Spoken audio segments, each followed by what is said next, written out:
Diagrammatically, the series circuit can be represented as follows and parallel circuit can be represented like this.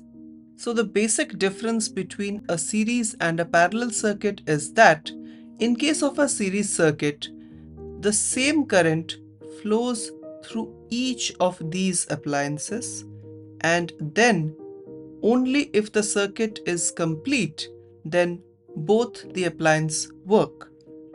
On the other hand, in case of a parallel circuit, there is a junction point at which the current gets divided. And since the current is getting divided, the two bulbs, or so as to say the two appliances, are not dependent upon each other, which means that if any one of them gets broken, the other one continues to work. The current after passing through the appliances again reunite at a second junction point, which is point B in this case, and thereby the circuit gets completed.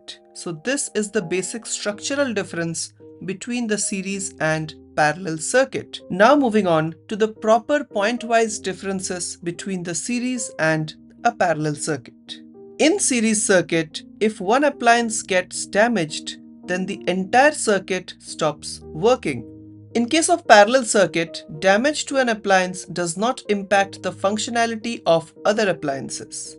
Moving forward to the second point. In series circuit, the same current flows through each appliance, while in case of parallel circuit, current gets divided among different appliances. In the third point, in case of series circuit, each appliance gets a different voltage, while in case of parallel circuit, each appliance gets the same voltage.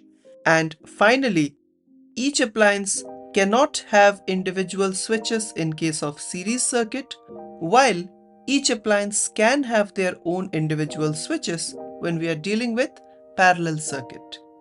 Please check out our next video about how to build a parallel circuit, linked in the I button and the following video. Thank you very much for watching this one. I'll see you again tomorrow with a fresh topic. Goodbye.